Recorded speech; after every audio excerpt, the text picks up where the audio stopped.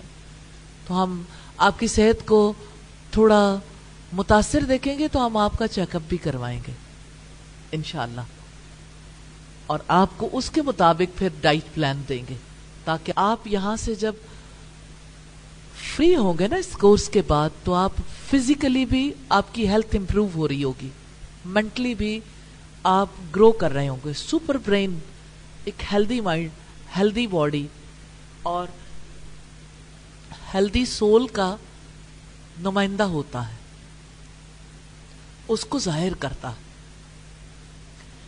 تو آپ تھوڑا سا تعاون کیجئے, آپ امیجن کرنا سیکھیے. اللہ کے رسول کی صرف وصیت نہیں ہے, حکم ہے. حکم کو ماننا فرض ہے. فقہ کا اصول ہے الامر یفید الوجوب. کتنا سادہ اصول ہے. فقہ کو ہمیشہ لوگ بڑا مشقت والا سبجیکٹ سمجھتے ہیں. الامر, امر سے مراد اللہ کا حکم, رسول اللہ کا حکم. امر یعنی حکم جو ہے وہ واجب ہونے کا فائدہ دیتا ہے. جس چیز کا حکم دے دیا گیا وہ واجب ہے, لازم ہے, فرض ہے, اس کی جواب دہی کرنی ہوگی, اس کی اکاؤنٹیبلٹی ہوگی, حساب ہوگا. You have to imagine, you have to imagine. Imagine کریں گے کہ میں اللہ تعالیٰ کے سامنے ہوں, اللہ تعالیٰ میرے سامنے اور اللہ تعالیٰ مجھے دیکھتے ہیں ہر نماز پر. تو دیکھیں پھر حساب کتاب رکھنا چاہیے نا. اپنے پاس ایک چھوٹا سا چارٹ بنا لیں ہر نماز کا. چارٹ بنا کے یہ دیکھیں کتنا امیجن کیا. جتنا امیجن کیا ہے جتنے پرسنٹ, اتنا پرسنٹ وائٹ رہنے دیں, باقی کو بلیک کر دیں. آپ کی نماز کی کیفیت آپ کو پتہ چل جائے گی. کیونکہ آپ کو انرجی ملے گی تو انشاءاللہ اتنا حصہ آپ نماز سے فائدہ اٹھانے کے قابل ہوں گے. پھر فجر, ظہر, عصر, مغرب, عشاء, 5 نمازوں کو آپ دیکھیں گے. ایک دن, 2 دن, جیسے آج کیا ڈیٹ ہے, 18 تو 18 جون پہ جا کے آج آپ بنائیں گے, پریکٹس کر لیں. لیکن 19 جون سے آپ شروع کر لیں گے. 19 جون سے لے کے انشاءاللہ تعالی 10 اگست تک آپ ایک پلان بنا لیں گے. ٹھیک, آپ پھر اس کو کمپیریزن کر کے بھی دیکھیں گے.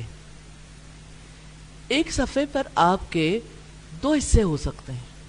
19 جون سے آپ نے شروع کیا, 5 کالمز بنائے, پھر اگلے کالمز آ گئے, پھر اگر سامنے والا پیج بھی ہے اس میں بھی کالمز آ گئے تو آپ کی ساری ڈیٹس مکمل ہو جائیں گے. آپ 2 صفحوں پر مشتمل یا ایک بڑا صفحہ جو ہے وہ آپ کے لیے کافی ہوگا. سامنے اپنا چارٹ لگا لیں اور ہر بار, ظاہر ہے کہ اس کے لیے آپ کا تعاون چاہیے نا, یہ آپ کی زندگی ہے. اپنی زندگی کے لیے اتنی محنت تو آپ کریں گے نا.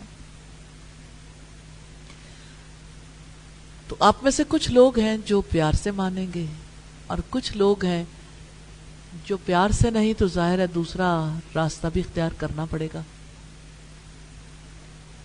تو کتنے لوگ ہیں جو پیار سے ماننے کے لیے تیار ہیں, پیار سے, محبت سے. محبت فاتح عالم, الحمدللہ. کتنے لوگ ہیں جو پیار سے نہیں مانیں گے کیونکہ ابھی ابھی آپ نے ویولائز نہیں کیا, پیار سے تو نہیں مانا.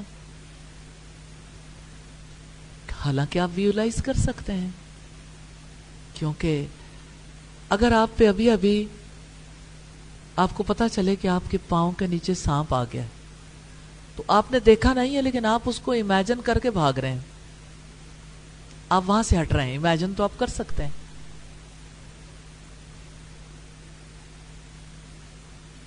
آپ دیکھیں اگر کسی کو پتا چلتا ہے کہ یہاں کسی بچے کو بھی, آپ بچپن میں تھے تو آپ کی ماں یا کوئی بھی آپ سے کہتا تھا کہ جن آ گیا, کوئی بابا آ گیا, یہ مائیں خاص طور پر کرتی ہیں.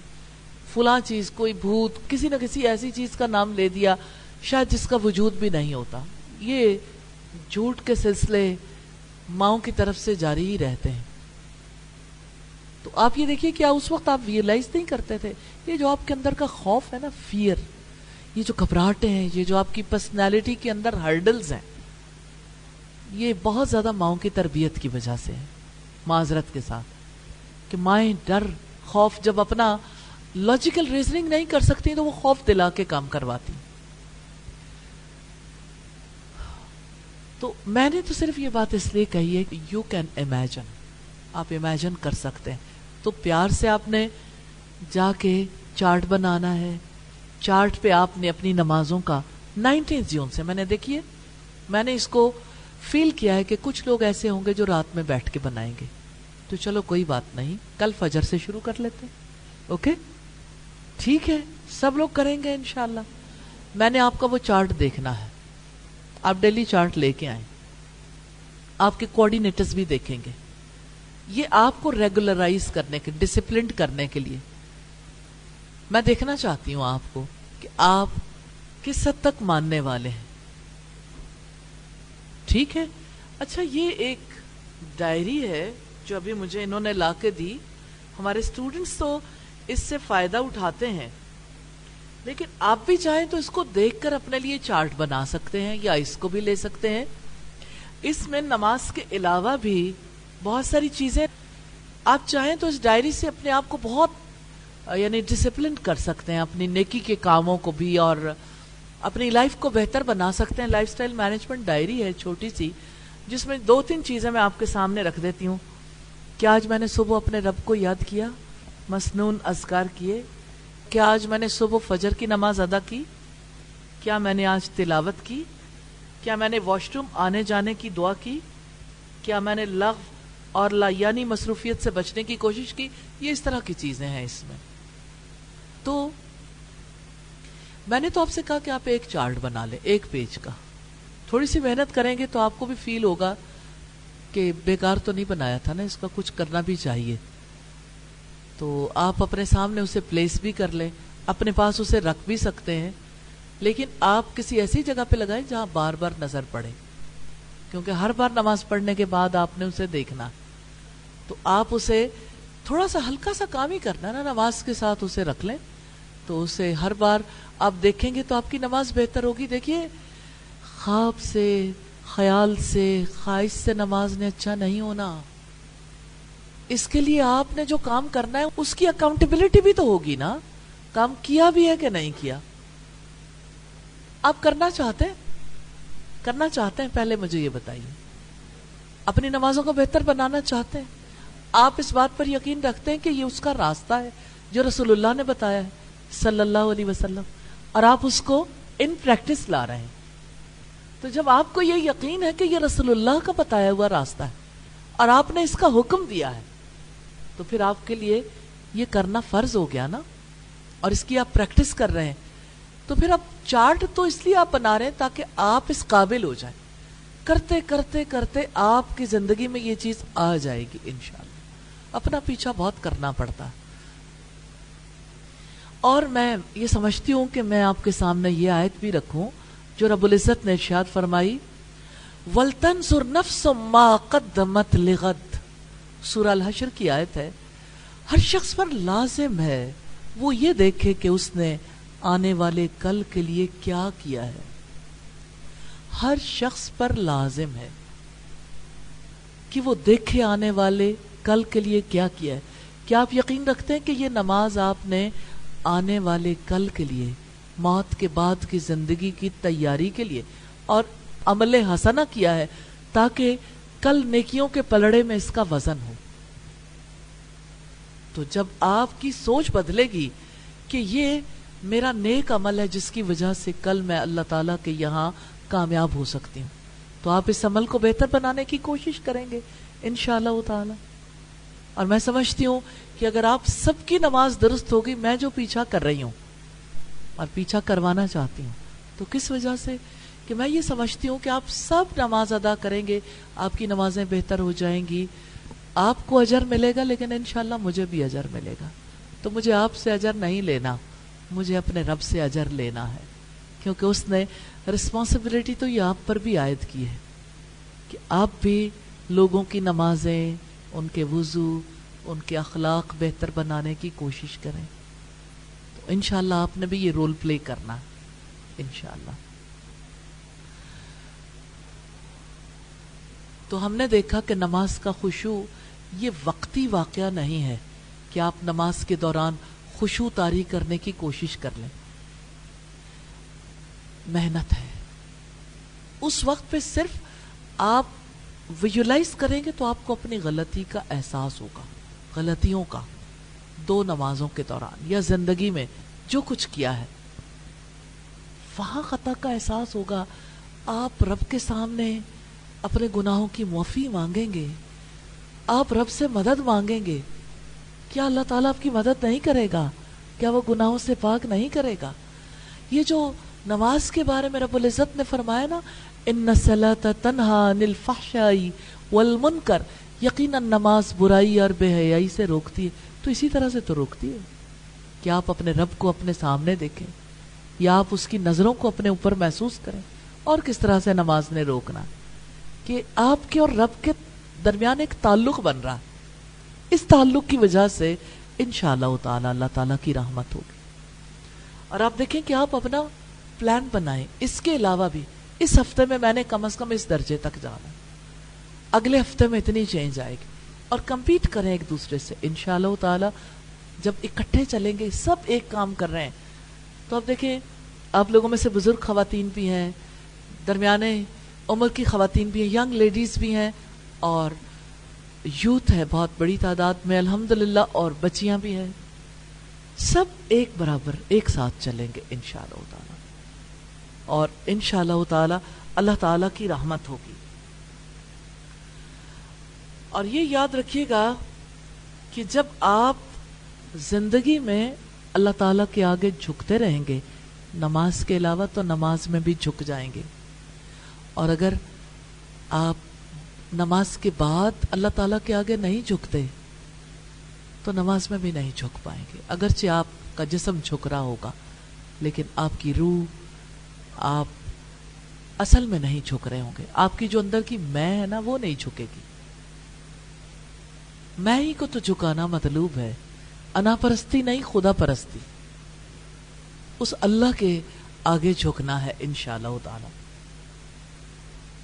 جب آپ اپنی زندگی میں خشوع کا تجربہ کریں گے نا, تو انشاءاللہ تعالی آپ نماز میں بھی خشوع کا تجربہ کرنے کے قابل ہو جائیں گے انشاءاللہ. یس بیٹا, آپ کچھ کہنا چاہتے ہیں؟ اصل میں کنفیوز ہوں اس معاملے میں کہ میں نے کوشش کی تھی لیکن مجھے سمجھ نہیں آئی کہ ہم اللہ کو امیجن کیسے کر سکتے ہیں. نماز میں کھڑے ہو کر ہم یہ کیسے سمجھیں کہ ہم اللہ کے سامنے ہیں. ہاں ٹھیک ہے, بہت اچھا سوال ہے, اور بہت سارے لوگوں کی مشکل حل ہوگی. دیکھیے, آپ عبادت کس کی کر رہے ہیں؟ اللہ کے لیے, اللہ تعالیٰ کے لیے. کیا آپ سمجھتے ہیں کہ اللہ تعالیٰ آپ کو دیکھتا ہے؟ بے شک سمجھتے ہیں نا.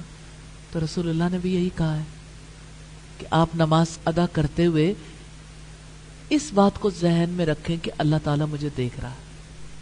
اس میں کیا مشکل ہے؟ مشکل نہیں ہے. اب میں پہلی بات آپ سے کر رہی ہوں, کیا مشکل ہے؟ کہنے میں نہیں ہے, لیکن میں نے کوشش محنت کرنی پڑتی ہے, بار بار سوچ میں لانا پڑتا ہے. یہ بھی تب ہوگا جب آپ اپنے عام معاملات میں اللہ تعالیٰ کی نظروں کو اپنے اوپر محسوس کریں گے کہ آپ کسی سے بری بات نہیں کر سکتے. آپ کسی سے بات کرتے ہوئے جب احتیاط کرتے ہیں تو آپ کو خیال کیوں آتا ہے احتیاط کا؟ اس وجہ سے کہ اللہ تعالیٰ کو پتا ہے کہ میں یہ کام کرنے لگی ہوں, تو میں کیا جواب دوں گی. نظروں کو خود پر محسوس کرنا, جیسے کہ آپ نے کہا, وہ نفس مطمئنہ کا لیول ہے. جو اس تک نہیں پہنچا وہ کیسے اس بات کو فیل کرے؟ یہ والے لیول آپ نے خود ہی امیجن کر لیا, نفس مطمئنہ کا لیول ہے. اس کے لیے کوشش تو ہر کوئی کر سکتا ہے نا. دیکھیں, آپ ایک بچے کو اسکول میں داخل کرواتے ہیں, نرسری لیول پہ یا مونٹیسری لیول پہ, بالکل ابتدائی لیول پہ, وہ پلے گروپ میں نرسری میں گیا ہے, اس دن ہم اس سے یہ تو امیجن نہیں کرتے کہ وہ ماسٹرز لیول پہ آ جائے، لیکن نرسری کلاس میں آخر اسے کچھ تو کرنا ہوتا ہے نا. تو ہم بھی یہی چاہتے ہیں کچھ کر لیں. ابھی تو امیجن ہی کرنا ہے نا، ہلکا سا سوچنے کے لیے آپ ایفرٹ کر لیں کہ اللہ تعالیٰ مجھے دیکھتے ہیں. آپ اپنے آپ کو کم از کم یہ میسج ہی دیں، اونچی آواز سے کہہ لیں کہ اللہ تعالیٰ مجھے دیکھ رہے ہیں. ریئلی اگر آپ اپنے آپ کو میسج دیں گے تو آپ کا برین میسج قبول کر لے گا. میں اللہ تعالیٰ کے سامنے ہوں. کیسے ہو سکتا ہے کہ آپ کا برین آپ کی بات کو قبول ہی نہ کرے جبکہ سارا وقت آپ ہی کہتے ہیں اسے؟ تو آپ اپنے آپ کو خود میسج دیں نا. تو اچھا سوال ہے آپ کا، لیکن مجھے امید ہے کہ اس جواب کی وجہ سے ضرور فائدہ ہوگا انشاءاللہ. ایک سوال کتنا زیادہ نفع مند ہوتا ہے سب کے لیے. سوال آدھا علم ہے اگر سوال امپورٹنٹ ہو. الحمدللہ سوال ضرور کیجئے لیکن نفع مند. جی جانتے ہیں سوال کون کرتا ہے؟ جو کچھ کرنا چاہتا ہے اس کے ذہن میں سوال آتا ہے اچھا اب یہ نہیں ہو رہا اب کیسے ہو. تو جو اسٹیٹک ہے نا، جمود کا شکار ہے، اس کے ذہن میں سوال نہیں آتے. اس کا یہ مطلب نہیں ہے کہ جنہوں نے سوال نہیں کیا وہ سب بالکل ٹھیک کر رہے ہیں. اس کا یہ مطلب ہے کہ ایک فرد کو اپنی اتنی فکر لاحق ہوئی، اس نے کہا مجھے طریقہ معلوم کرنا ہے بھائی کہ آخر یہ کیسے ہوگا، شروع کیسے ہوگا. تو ہمیں اس سے بھی پہلے ہم چلے گئے کہ اپنے آپ کو خود میسج دیں تو سب کا فائدہ ہو گیا الحمدللہ. تو جو سوال کرے نا آپ میں سے، اس کا آپ شکریہ بھی ادا کیا کریں کہ آپ کی وجہ سے ہمیں فائدہ ہو گیا. جی آپ کیا کہنا چاہتے ہیں؟ میرے مائنڈ میں یہ بات آتی ہے کہ جب ہم ایگزام دے رہے ہوتے ہیں تب بھی تو ہم ٹیچر سے ڈر کے ادھر ادھر نہیں دیکھتے کہ ہمارے پہ میم کہہ دیں گے کہ ہم کسی سے بات کریں، جیسے پیپر کا ہم کسی سے آنسر تو نہیں دیکھ رہے. تو اللہ تعالیٰ کی طرف بھی جب ہم نماز پڑھ رہے تھے تو اللہ تعالیٰ کی طرف دھیان رکھنا چاہیے کہ اللہ تعالیٰ ہمیں دیکھ رہا ہے. جس طرح پیپر سے ہم ٹیچر سے ڈرتے ہیں تو اللہ سے کیوں نہیں ڈرتے؟ ہم ترجمے پہ فوکس کر کے. تو میرا خیال تو یہ ہے کہ ہم تب بھی اسکول میں جیسے ڈر رہے ہوتے ہیں ایسے اللہ کی تعالیٰ سے ڈریں تو زیادہ. یہ بات بڑی امپورٹنٹ ہے، آپ نے بہت اچھی بات کہی ہے کہ انہوں نے یہ بتایا کہ فائدہ کیا ہے. یہ پش کرنے والی بات ہے نا کہ امیجن کر لیں، کیونکہ جس وقت ہم اللہ تعالیٰ کی نظروں کو اپنے آپ پر محسوس کریں گے تو ہماری نماز درست ہوگی.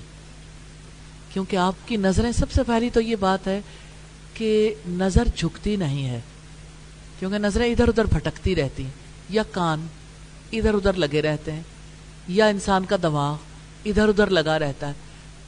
توجہ میں آپ کی نظریں، توجہ کا روٹ واو جیم ہا ہے.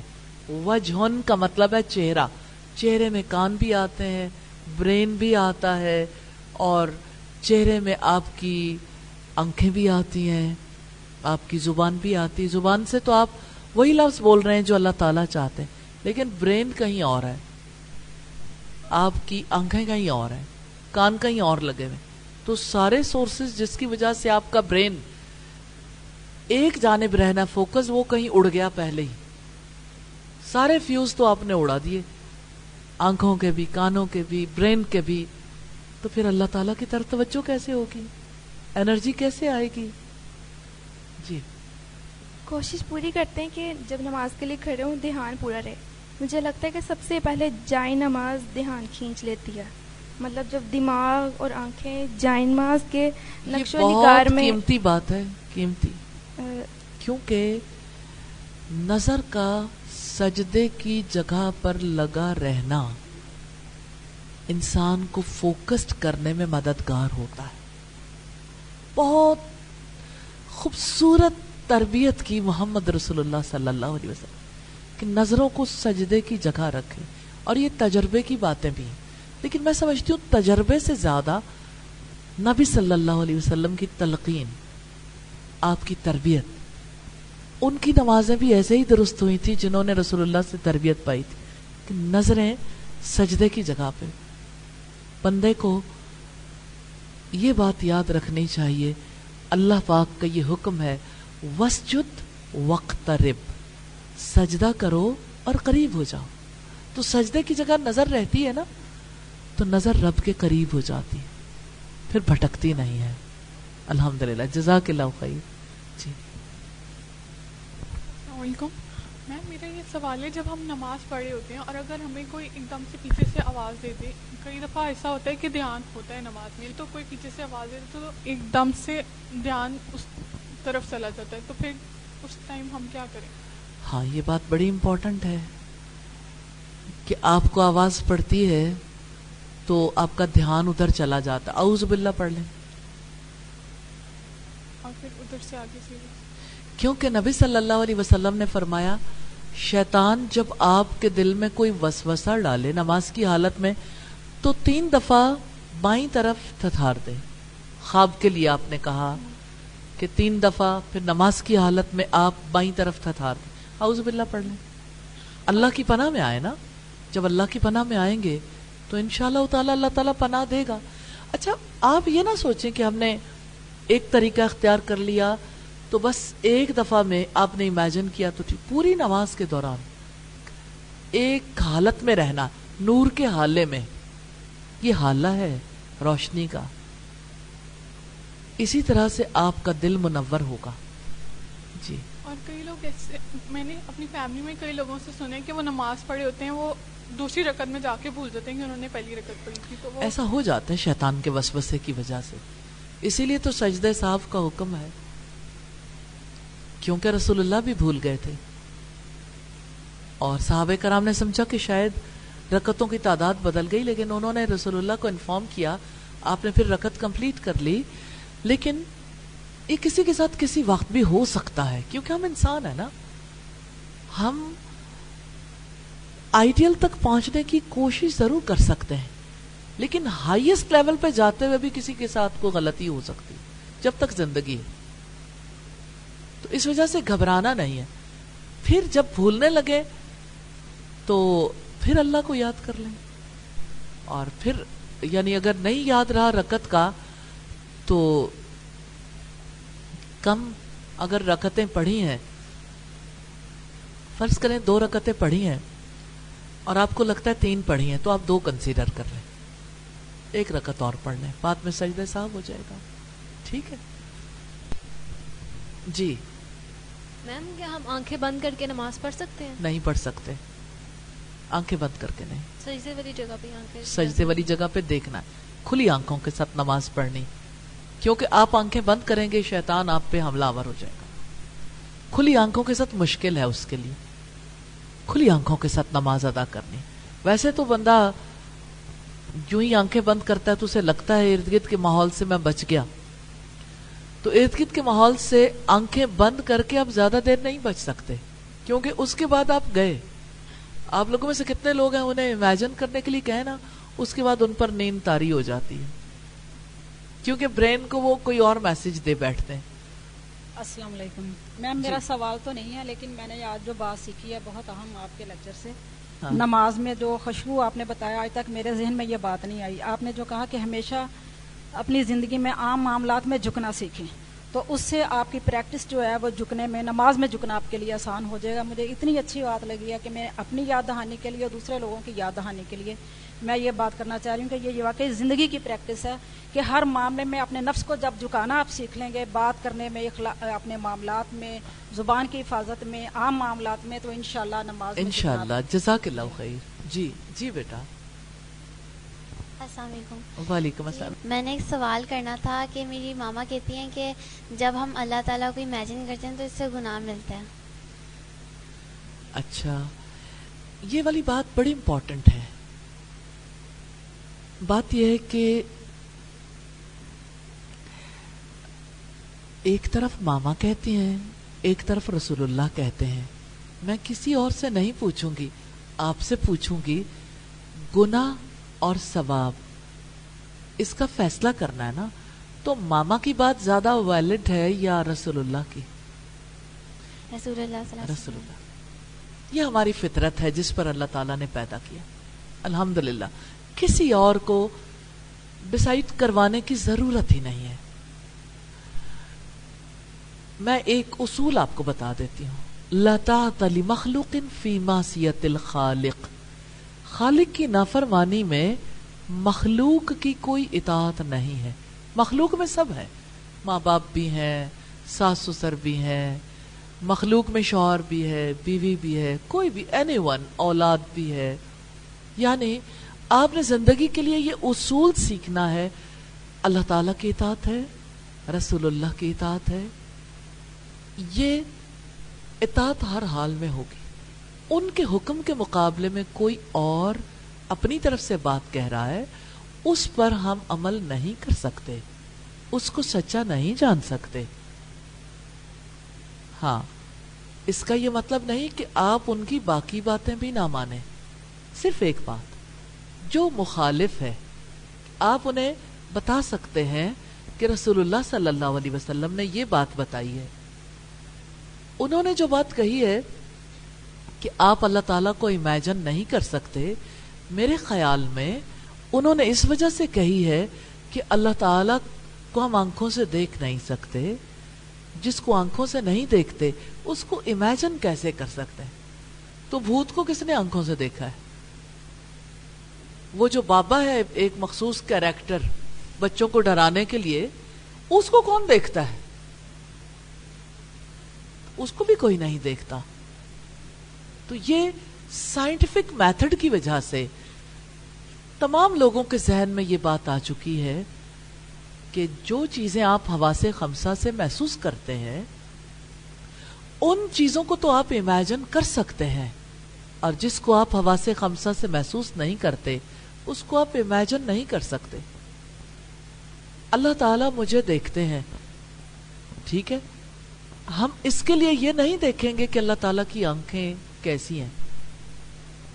اللہ تعالیٰ دیکھتا ہے. آپ اللہ تعالیٰ کے البصیر ہونے کے حوالے سے، اللہ از آل سینگ، وہ دیکھتا ہے.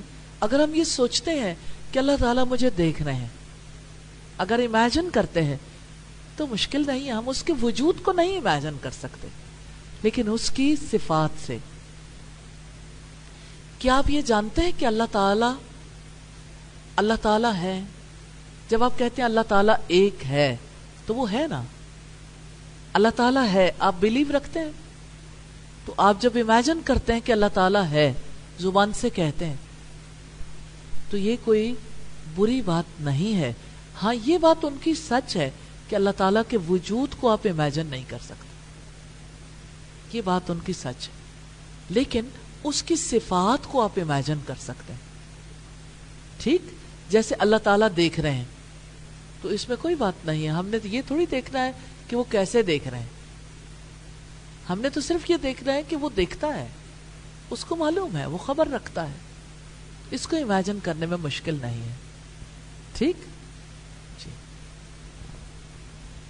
السلام علیکم.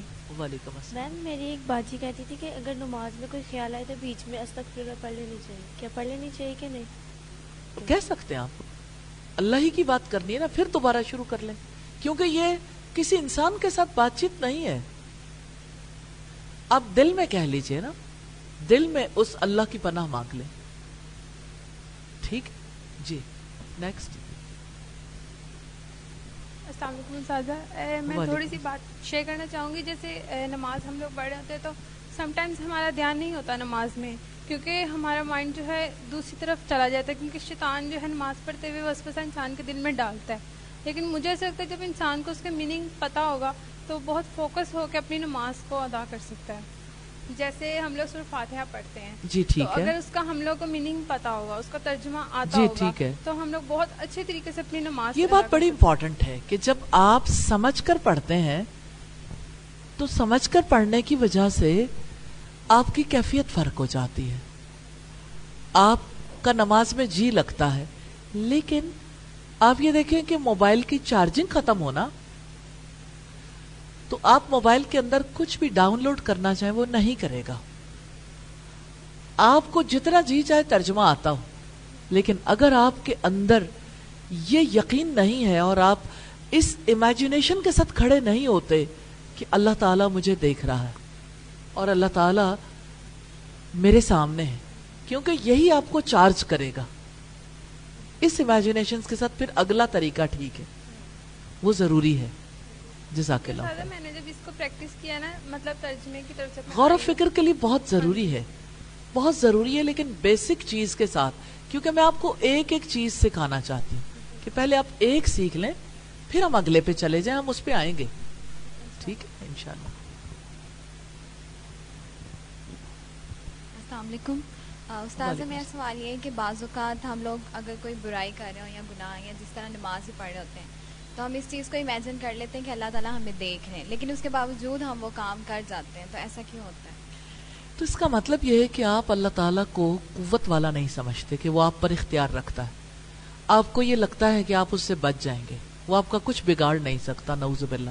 تو اللہ تعالیٰ کے اسماء و صفات کو پڑھنا بہت زیادہ ضروری ہے. مطلب جس طریقے سے ہم نے نماز پڑھی ہے, اب ہم نے نماز شروع کیا تو فوکسڈ ہو کے ہم نے الحمدللہ نماز پڑھ لی, لیکن نماز سے فارغ ہونے کے فوراً بعد ہم نماز سے اٹھ کے پھر اپنی عام روٹین میں جس طرح موبائل یوز کرنے میں, وہ اس وجہ سے کہ جب نماز سے آپ فارغ ہوتے ہیں تو آپ مسنون اذکار نہیں کرتے جو رسول اللہ کیا کرتے تھے صلی اللہ علیہ وسلم, اور آپ نماز کے بعد اپنے آپ کو یعنی فوراً نماز سے نکال دیتے ہیں, اس دائرے سے نکل جاتے ہیں. کیا آپ کو پتہ ہے کہ جب آپ اللہ تعالیٰ کو یاد کر کے نماز کے بعد اور دعا کیے بغیر اٹھ جاتے ہیں تو نماز تو منہ پہ مار دی جاتی, وہ نماز کب قبول ہوتی؟ اس لیے اس کا پتہ بھی لگتا ہے نا, بعد میں پھر انسان ویسے ہی کام کرنے لگ جاتا ہے. کبھی ایسا ہو جاتا ہے کہ اچانک کوئی حادثہ ہو گیا, اچانک کو معاملہ ایسا پیش آ گیا, لیکن ساری زندگی ایمرجنسی نافذ کہ جو ہی نماز پڑھی اس کے بعد اللہ کو یاد کیے بغیر اٹھ گئے. تو ایسا نہیں, تھوڑا سا ٹائم ہمارا رہتا ہے اور زیادہ ساری باتیں, تو زیادہ ساری باتیں تو ہم آج نہیں کر سکیں گے, لیکن کوئی چھوٹی سی سٹوری دیکھ لیتے ہیں اور کل ہم پھر زیادہ بات چیت کریں گے انشاءاللہ تعالی پیرنٹس کے حوالے سے. اور ہم چونکہ نماز بڑا فریضہ ہے نا, اس کو درست کیے بغیر آگے گزر جانا درست نہیں ہے, اس لیے ہم انشاءاللہ تعالی ترتیب کے ساتھ ہی انہیں لے کر چلیں گے. میں آج آپ کے سامنے 2 لڑکوں کی سٹوری رکھنا چاہتی ہوں. 2 لڑکے جن کا تعلق بنی اسرائیل سے تھا, دونوں ہی اپنے ماں باپ کے ساتھ ہنسی خوشی زندگی گزار رہے تھے. ایک لڑکا ایسا تھا جس کے ماں باپ فوت ہو گئے, وہ چاہتا تھا کہ میں اپنے چچا کی بیٹی سے شادی کر لوں. چچا کی بیٹی سے محبت کی وجہ سے نہیں, بلکہ اس کی جائیداد پر, چچا کی جائیداد پر قبضہ کرنے کے لیے. آپ کو پتہ ہے لوگ لالچی بھی ہوتے ہیں. پھر یوں ہوا کہ اس نے چچا کے گھر رشتہ بھیجا. چچا کو پتا تھا لڑکا بڑا لالچی ہے, اس نے کہا میں تو اپنی بیٹی کی شادی تم سے نہیں کر سکتا. اس نے بہت کوشش کی, چچا نہیں مانا. اس کے دماغ میں شیطان نے ڈالا چچا کو قتل کر دو, اس کی بیٹی کو پتا ہی نہیں, میں ہی اکیلا وارث ہوں گا. تو اس نے اپنے چچا کو قتل کر دیا. اب چچا کو قتل کر کے بھی وہ ٹھہرا نہیں, کیونکہ کسی کو پتا نہیں چلا کہ اس نے اپنے چچا کو قتل کیا. اس نے شور مچا دیا, اور آپ جانتے ہیں پہلے لوگوں کی دشمنیاں بڑی سخت ہوتی تھی. تو اس نے اپنے مخالف قبیلے والوں پر الزام لگا دیا. الزام یہ لگایا کہ انہوں نے ہمارے چچا کو قتل کر دیا اور ان سے خون بہا کا مطالبہ کر دیا کہ مجھے چچا کی دیت ملنی چاہیے. جب یہ مطالبہ کیا تو قبیلے والوں نے قتل نہیں کیا تھا, انہوں نے کہا جب ہم نے قتل ہی نہیں کیا تو ہم خون بہا کیسے ادا کریں. یہ معاملہ اس قدر زیادہ پوری سوسائٹی میں ہاٹ ایشو بن گیا, اور یہ معاملہ ابھی چل رہا تھا. ہم اس جگہ پر اس لڑکے کو چھوڑ دیتے ہیں جس نے چچا کو قتل کر کے لاش کو مخالف قبیلے والوں کے آگے ڈالا ہوا ہے اور خود خون بہا کا مطالبہ کر رہا ہے لیکن ہم دیکھتے ہیں دوسرا لڑکا وہ اپنے ماں باپ کے ساتھ رہتا تھا, ماں باپ کا بہت خدمت گزار تھا. اس نے اپنی والدہ کی زندگی بھر فرما برداری کی تھی. اس کی ماں نے باپ کے وفات پا جانے کے بعد بیٹے کو بتایا کہ تمہارے ورثے کی ایک ہی گائے ہے جسے ہم نے جنگل میں چھوڑ دیا تھا کہ ہم اسے کھلا پلا نہیں سکتے تھے. تم جاؤ جنگل میں اسے تلاش کرو. ہاں میں نشانی بتا دیتی ہوں کہ جب تم جنگل میں گائے تلاش کرنے کے لیے جاؤ گے تو تم دیکھو گے کہ زرد رنگ کی شعائیں اس سے نکلتی ہیں. جب تمہیں وہ گائے مل جائے تو تم اسے لے آنا, وہی اب ہمارے لیے واحد ذریعہ ہے. تو وہ لڑکا گائے تلاش کرنے کے لیے گیا. اس نے اپنے رب سے دعا کی اور اللہ تعالیٰ نے اس کی مدد کی اور وہ گائے اسے مل گئی. گائے لے کر وہ خوشی خوشی گھر آیا تو اس کی آزمائش بھی ہو گئی. وہ ماں باپ کی فرما برداری کرتا تھا اور اسی چیز کی آزمائش تھی. اسے کسی نے کہا کہ آپ اس گائے کو 10 درہم یا 20 درہم کے عوض ہمیں دے دو.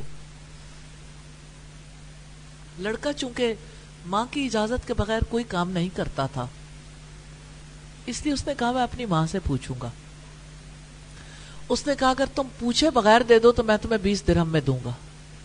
لڑکے نے کہا میں نہیں لیتا, میں نہیں فروخت کروں گا. لڑکا ماں کے پاس آیا. اس نے کہا مجھے تو کہتے ہیں کہ اتنے میں گائے لے لو, کیا میں گائے لے لوں؟ تو ماں نے کہا ابھی نہ بیچو, اتنے میں بیچنا کوئی نفع کا سودا نہیں ہے, اللہ نے تمہیں اس سے بہت نفع دینا. ماں نے دعا دی, اسے برکت کی. پھر اس کے پاس لوگ آئے, یہ فرشتے تھے اصل میں, جو آزمانا چاہتے تھے کہ یہ ماں باپ کا کتنا فرما بردار. انسان کی فرما برداری بہہ جاتی ہے نا بہت سے مقامات پر, اور مالی نفع حاصل ہو رہا ہو تو ظاہر ہے کہ بہت آسانی کے ساتھ لوگ یہ کام کر جاتے ہیں. تو دیکھنا چاہتے تھے کتنا سچا ہے. اسے پھر کہا کہ اگر تم گائے بیچنا چاہتے ہو تو انہوں نے قیمت ڈبل کر دی کہ اگر تم اسی وقت سودا کر لو تو ہم تمہیں 40 درہم دے دیں گے. اس نے کہا ماں سے پوچھوں گا پھر سودا کروں گا. یوں ہی کرتے کرتے اس گائے کی قیمت بڑھتی گئی.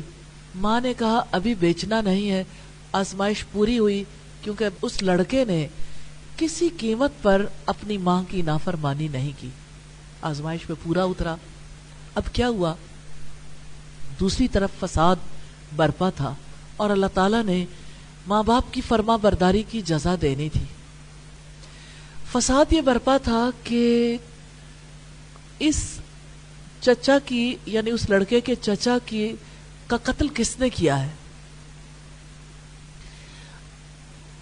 کوئی جواب نہیں ملتا تھا, کوئی سرا ہاتھ نہیں آتا تھا. لوگ حضرت موسیٰ کے پاس پہنچے کہ ہمیں ایک قتل ہو گیا ہے اور اس قتل کا پتہ نہیں چلتا, سراغ نہیں ملتا, آپ ہمیں اس بارے میں بتائیے.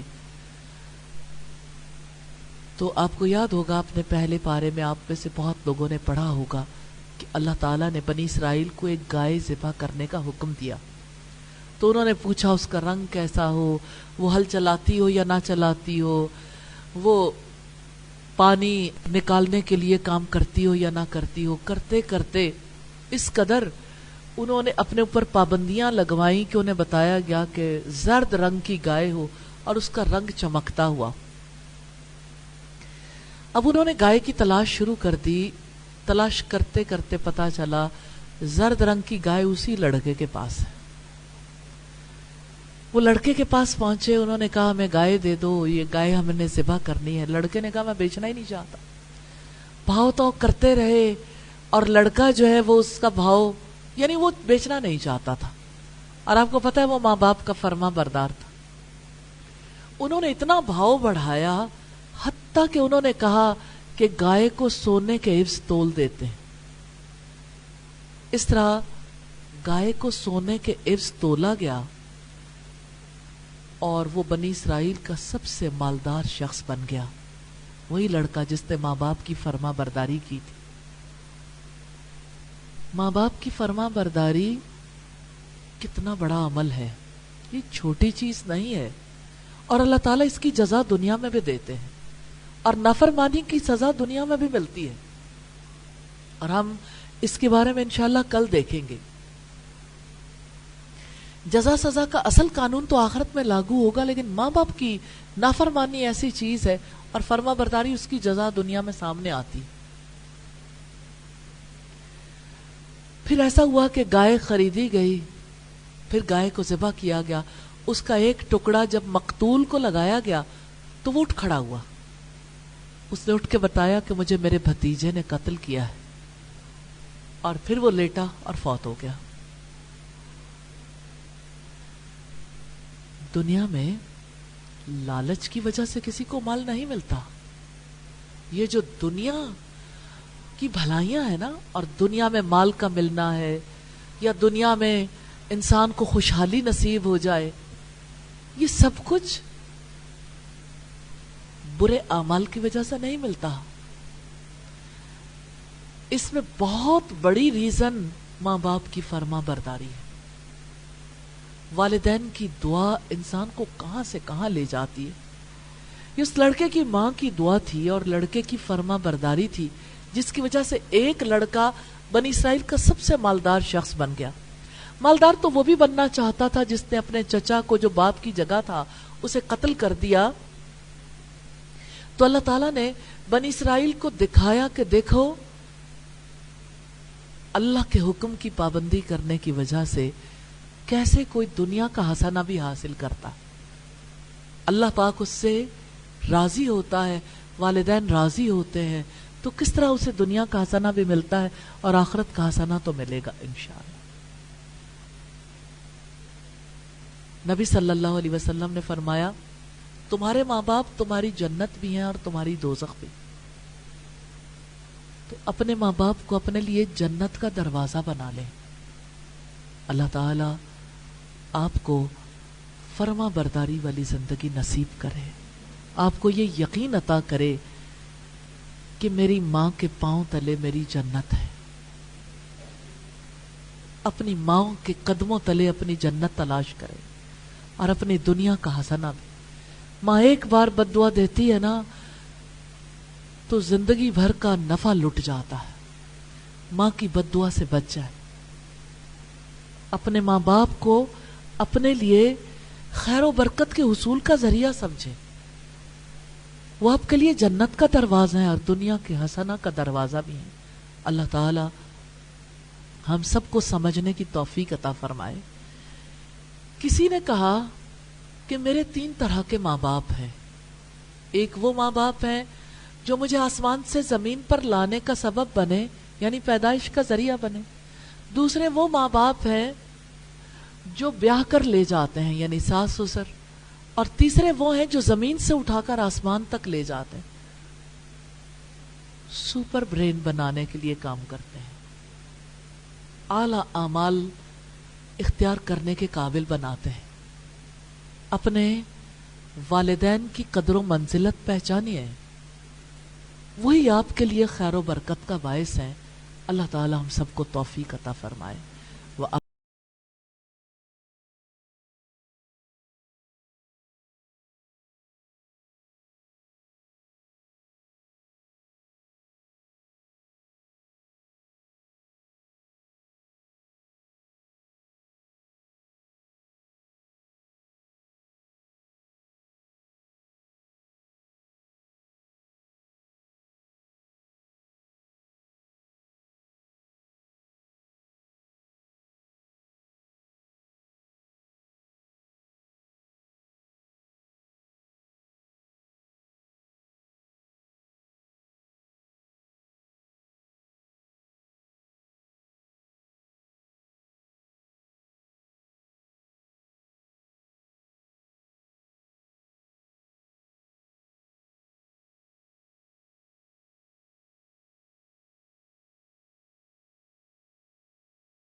زندگی تمہاری ہے، زندگی ادھاری ہے، جانے کی تیاری ہے، تیاری او قرآن، قرآن اور وقت، وقت ہے قرآن کا۔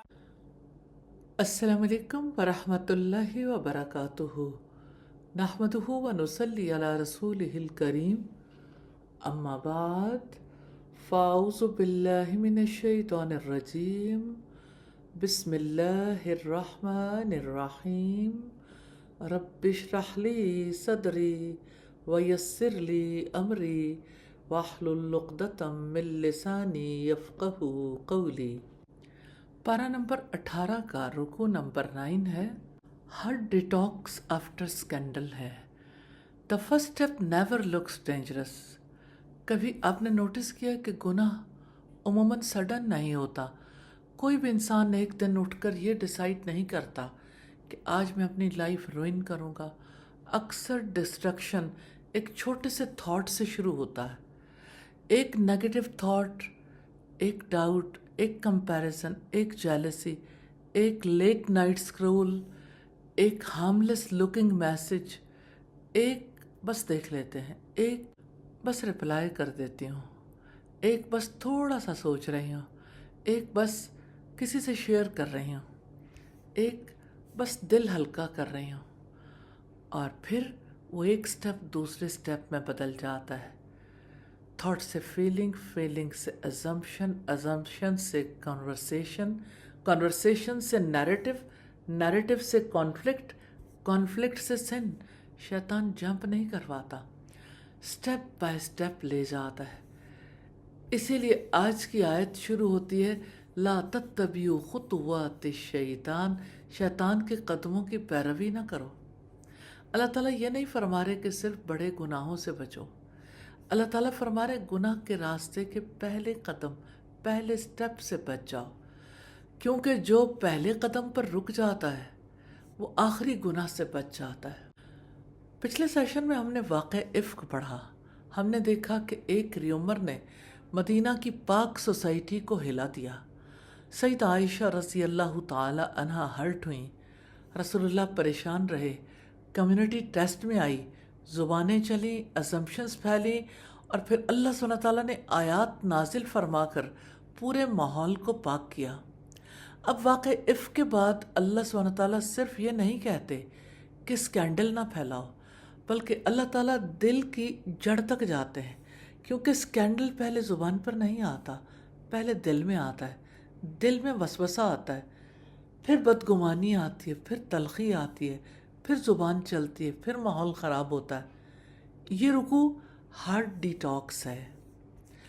آیت نمبر 21 ہمیں بتاتی ہے، don't follow the footsteps of شیطان، یا ایھا الذین آمنوا لا تتبعوا خطوات الشیطان ومن یتبع خطوات الشیطان فإنه يأمر بالفحشاء والمنکر ولولا فضل اللہ علیکم ورحمتہ ما زکا منکم من احد ابدا ولکن اللہ یزکی من یشاء واللہ سمیع علیم۔ اے لوگو جو ایمان لائے ہو، تم شیطان کے نقش قدم کی پیروی نہ کرو، اور جو شخص شیطان کے نقش قدم کی پیروی کرے تو بلا شبہ وہ اسے بے حیائی اور برائی کا حکم دے گا۔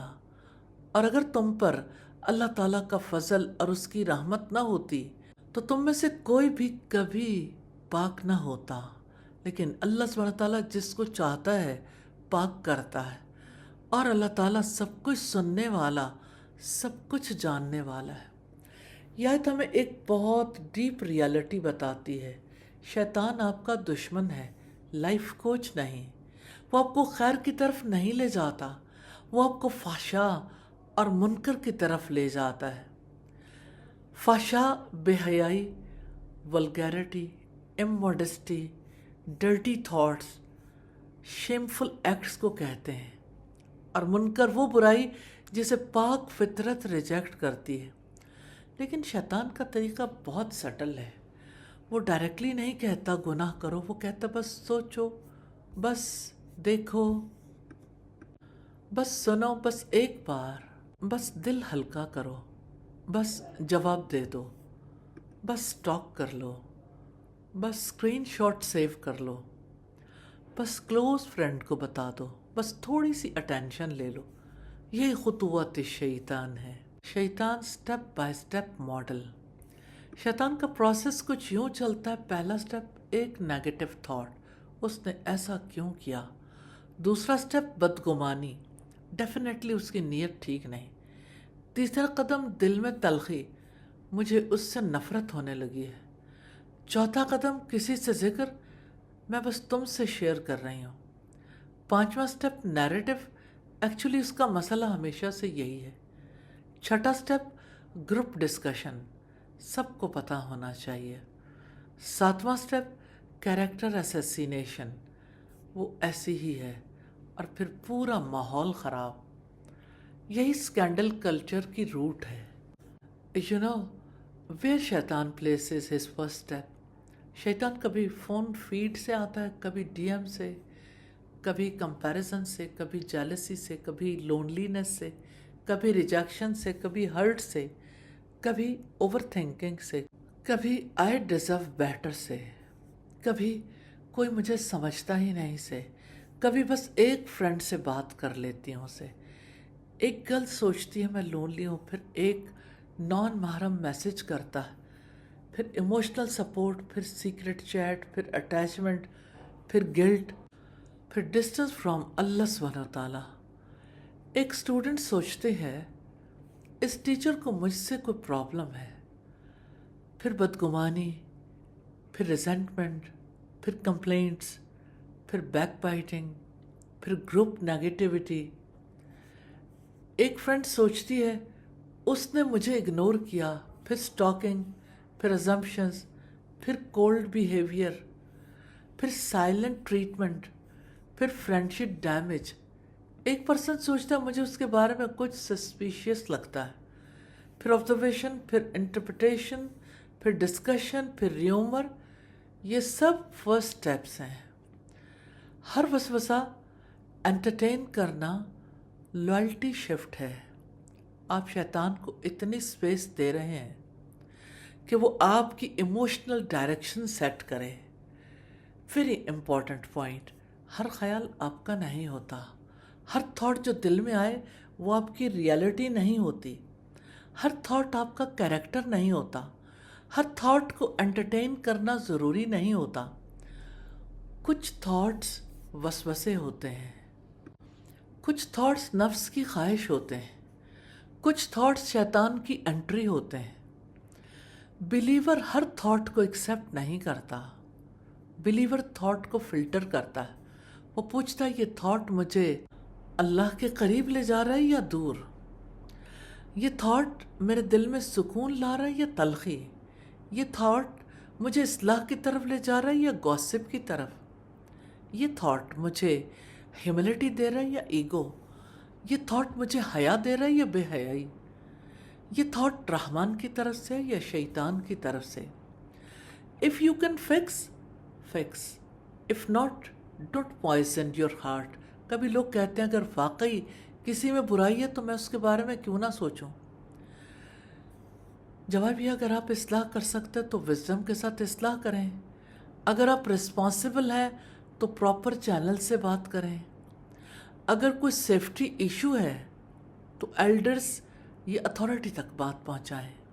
لیکن اگر آپ صرف سوچتے رہیں، ایزیوم کرتے رہیں، ڈسکس کرتے رہیں، اوور انالائز کرتے رہیں تو آپ اصلاح نہیں کر رہے. آپ اپنے دل کو پوائزن کر رہے ہیں. بدگمانی دل کی بیماری ہے. یہ دل میں کینسر کی طرح پھیلتی ہے.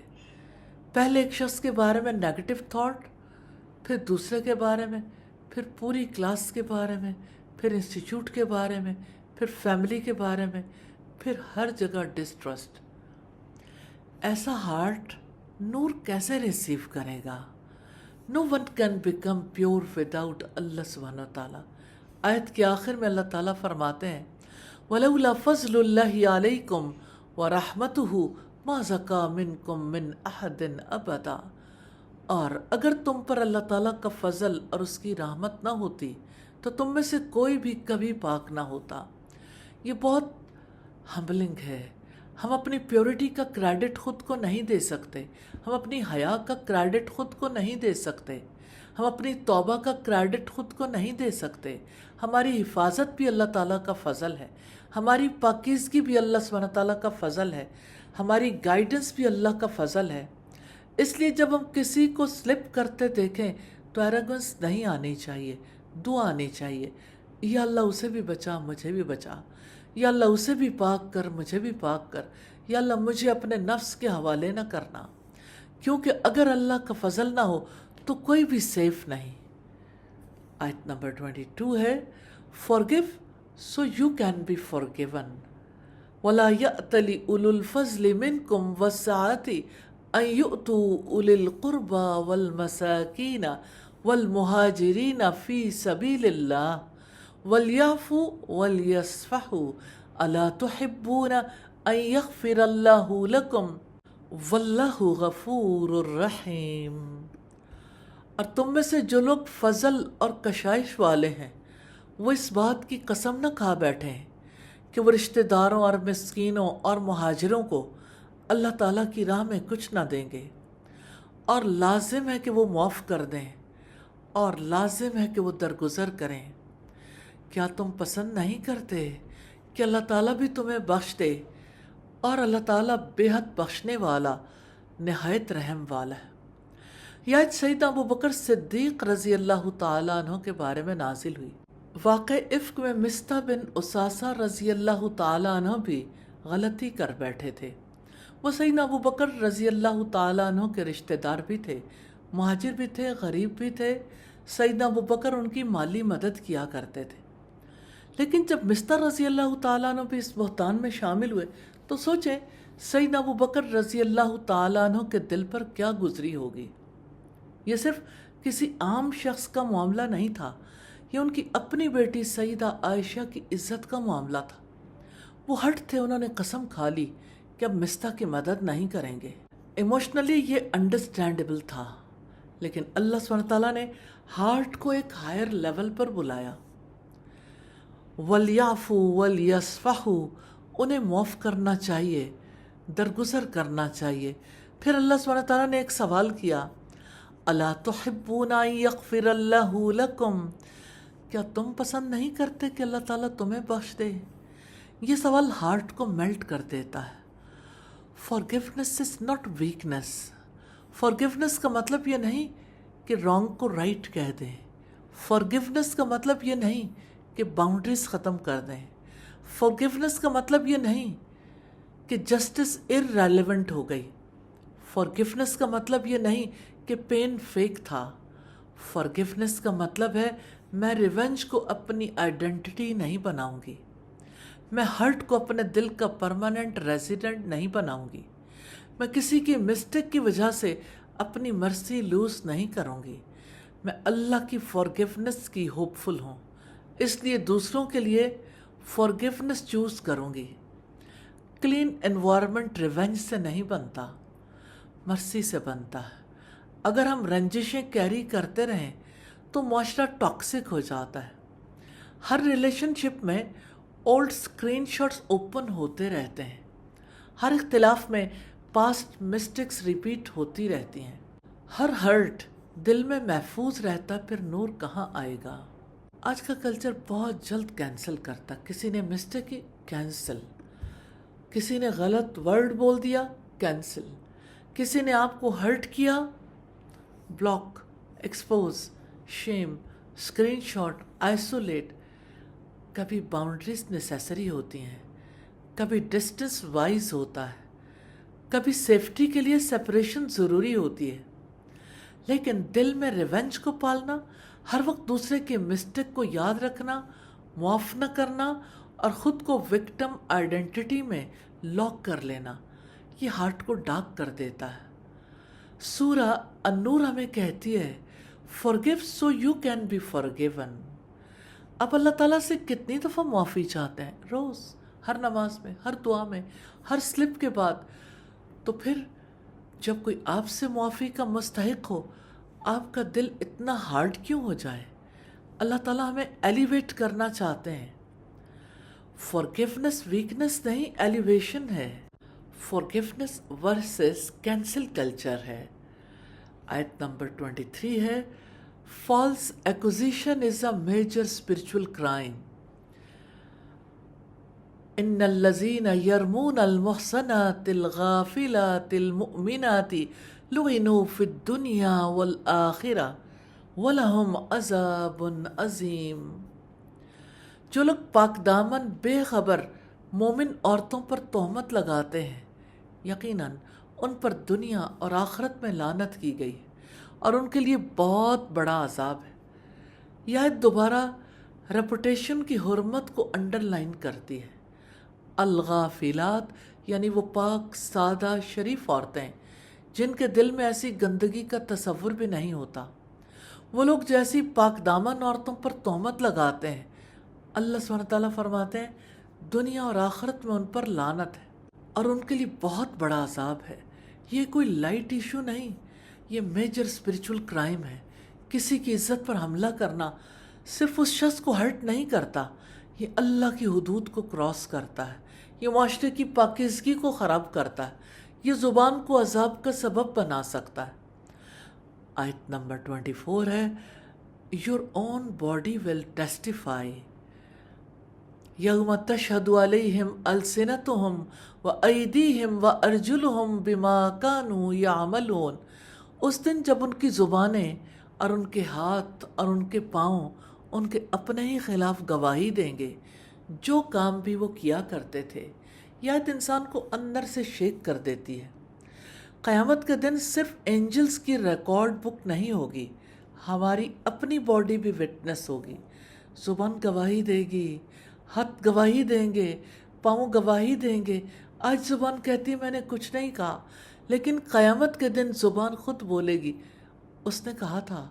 آج ہاتھ کہتے ہیں میں نے بس ٹائپ کیا تھا، قیامت کے دن ہاتھ گواہی دیں گے اس نے یہ میسج لکھا تھا، اس نے یہ اسکرین شاٹ فارورڈ کیا تھا، اس نے یہ کامنٹ پوسٹ کیا تھا، اس نے یہ لنک شیئر کیا تھا، اس نے یہ کلپ سیو کیا تھا۔ آج فیٹ کہتے ہیں میں تو بس وہاں گئی تھی، قیامت کے دن پاؤں کہیں گے یہ اس جگہ گئی تھی جہاں نہیں جانا چاہیے تھا۔ امیجن کریں آپ کہہ رہے ہو یا اللہ میں نے کچھ نہیں کیا، اور آپ کی اپنی زبان بول اٹھے، آپ کے اپنے ہاتھ بول اٹھیں، آپ کی اپنی فنگرز بول اٹھیں۔ یہ اویئرنس اگر ریئل ہو جائے تو گوسپ کلچر ختم ہو جائے، سیکرٹ سنس کم ہو جائیں، کامنٹس پاک ہو جائیں، ڈی ایمز پاک ہو جائیں، ہینڈز اکاؤنٹیبل ہو جائیں۔ آیت نمبر 25 ہے full payment on the day of truth یومئذ یوفیہم اللہ دینہم الحق ویعلمون ان اللہ هو الحق المبین۔ اس دن اللہ تعالیٰ انہیں پورا حقیقی بدلہ دے گا اور وہ جان لیں گے کہ بلا شبہ اللہ تعالیٰ ہی حق ہے جو ظاہر کرنے والا ہے۔ اس دن ہر چیز کلیئر ہو جائے گی، کس نے جھوٹ بولا، کس نے ریومر پھیلایا، کس نے ہرٹ کیا، کس نے معاف کیا، کس نے دل صاف رکھا، کس نے اپنے نفس کو روکا، کس نے شیطان کے سٹیپس فالو کیے، کون اللہ تعالیٰ کے لیے رک گیا۔ یہاں ڈیلیٹ آپشن ہے، وہاں نہیں۔ یہاں میسج ان سینڈ ہو سکتا ہے، وہاں ریکارڈ محفوظ ہوگا۔ یہاں براؤزر ہسٹری کلیئر ہو سکتی ہے، وہاں دل کی ہسٹری بھی سامنے ہوگی۔ یہاں لوگ فولڈ ہو سکتے ہیں، وہاں اللہ تعالیٰ الحق المبین ہے، حق کو ظاہر کرنے والا۔ پاک ماحول بنانے کے لیے قیامت کی اویئرنس کتنی ضروری ہے۔ آیت نمبر 26 ہے pure choices and spiritual compatibility. الخبیثات للخبیثین والخبیثون للخبیثات والطیبات للطیبین والطیبون للطیبات اولئک مبرؤون مما یقولون لہم مغفرۃ ورزق کریم۔ خبیث عورتیں خبیث مردوں کے لیے ہیں اور خبیث مرد خبیث عورتوں کے لیے ہیں، اور پاکیزہ عورتیں پاکیزہ مردوں کے لیے ہیں، اور پاکیزہ مرد پاکیزہ عورتوں کے لیے ہیں۔ یہ لوگ ان باتوں سے بری کیے ہوئے ہیں جو لوگ کہتے ہیں، ان کے لیے مغفرت اور باعزت رزق ہے۔ یہ آیت ایک ڈیپ اسپرچل لا بتاتی ہے. Purity attracts purity, impurity attracts impurity. یہ صرف شادی کا اصول نہیں، یہ اسپرچل کمپیٹیبلٹی کا قانون ہے. ڈرٹی مائنڈ سے ڈرٹی سرکلز اٹریکٹ کرتا ہے. پیور ہارٹس پیور کمپنی میں سکون پاتے ہیں. اگر دل کو گوسپ پسند ہے تو وہ گوسپ سرکلز میں جائے گا. اگر دل کو فوش پسند ہے تو وہ فوش کانٹینٹ تلاش کرے گا. اگر دل کو ڈرامہ پسند ہے تو وہ ٹاکسک فرینڈشپس میں رہے گا. اگر دل کو اللہ سبحانہ تعالیٰ پسند ہے تو وہ پاکیزہ لوگوں کی کمپنی ڈھونڈے گا. اگر دل کو جنت چاہیے تو وہ جنت والے راستے چوز کرے گا. دوسری چیز ہے marriage and relationship choices. رشتے صرف beauty, money, status, degree, family name, accent, confidence, social media presence, career یا استھیٹکس پر نہیں ہونے چاہیے. دین پرائورٹی پر ہو، کیریکٹر پرائورٹی پر ہو، پیورٹی پرائورٹی پر ہو، تقوی پرائورٹی ہو، صلاح پرائورٹی ہو، حیا پرائورٹی ہو، امانہ پرائورٹی ہو. رسول اللہ صلی اللہ علیہ وسلم نے فرمایا عورت سے نکاح 4 چیزوں کی وجہ سے کیا جاتا ہے: مال، حسب نسب، خوبصورتی اور دین. پھر آپ نے دیندار عورت کو ترجیح دینے کا حکم دیا. یہ صرف بوائز کے لیے نہیں، گرلز کے لیے بھی لیسن ہے. لائف پارٹنر کیوٹ ہونے سے پہلے کانشیس ہونے چاہیے، اٹریکٹیو ہونے سے پہلے اللہ فیئرنگ ہونے چاہیے، کانفیڈنٹ ہونے سے پہلے ٹرسٹ وردی ہونے چاہیے، سکسیسفل ہونے سے پہلے اسپرچولی سیف ہونا چاہیے. اگر فاؤنڈیشن پاک نہ ہو تو ریلیشن شپ فریجائل ہو جاتا ہے. حرام اٹریکشن انٹینسٹی دے سکتی ہے، اسٹیبلٹی نہیں. حلال پیورٹی برکہ دیتی ہے. What kind of person am I becoming. اکثر یوتھ کا فوکس ہوتا ہے مجھے کیسا پارٹنر چاہیے، لیکن سورہ نور پہلے پوچھتی ہے آپ خود کیسے انسان بن رہے ہیں. آپ پیور چاہتے ہیں مگر اپنی لائف پاک کر رہے ہیں. آپ لائل چاہتے ہیں مگر اپنی گیز لائل ہے. آپ ٹرسٹ وردی اسپاؤس چاہتے ہیں مگر آپ سیکرٹ ہیبٹس میں ٹرسٹ وردی ہیں. Pure people don't just search for purity, they become pure. اگر آپ چاہتے ہیں کہ اللہ تعالیٰ آپ کو پاکیزہ رشتوں، پاکیزہ کمپنی اور پاکیزہ فیوچر سے نوازے تو آج سے اپنی تھاٹ، لینگویج، کانٹینٹ، فرینڈشپس اور ہیبٹس پاک کریں. سیلف چیک مومنٹ ہے. آج خود سے پوچھیں کیا میں وسوسوں کو انٹرٹین کرتی ہوں؟ کیا میں نیگیٹو اسمپشنز کو دل میں جگہ دیتی ہوں؟ کیا کوئی تھاٹ بار بار آ کر میرے دل کو ٹاکسک کر رہی ہے؟ کیا میں ہرٹ ہو کر ریلیشن شپس ڈسٹرائے کر دیتی ہوں؟ کیا میں معاف کرنے کی بجائے ایگو چوز کرتی ہوں؟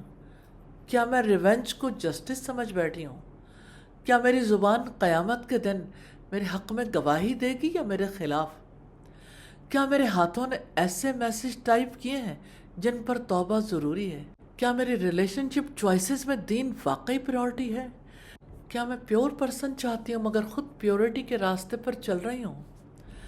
پریکٹیکل ایکٹیویٹی ہے مائی فرسٹ اسٹیپ ڈیٹیکٹر. اپنی نوٹ بک میں 3 ہیڈنگز لکھیں. نمبر 1 مائی شیطان step. Number 2 my heart reaction. Number 3 my نور ریسپانس. مائی شیطان اسٹیپ میں لکھیں شیطان عموماً مجھے کس فرسٹ اسٹیپ سے پکڑتا ہے؟ Gossip, over thinking, stalking, secret chat, loneliness, jealousy, negative thought, hurt, anger, romantic content. مائی ہارٹ ریئیکشن میں لکھیں اس کے بعد میرے دل میں کیا آتا ہے؟ تلخی، بدگمانی، guilt, desire, arrogance, sadness, revenge, comparison. My نور رسپانس میں لکھیں میں اس فرسٹ اسٹیپ پر کیا کروں گی؟ اعوذ باللہ، وضو، قرآن، فون بند، چیٹ سٹاپ، مینٹور سے بات، دعا، سائلنس، فارگیونیس، انفالو، ڈیلیٹ. کیا یہ یاد رکھیں اگر آپ فرسٹ اسٹیپ پہ رکے تو باقی راستہ محفوظ ہو جائے گا. کور میسج آف دا رکوع ہے. یہ رکوع ہمیں 3 کلیئر پرنسپلز دیتا ہے.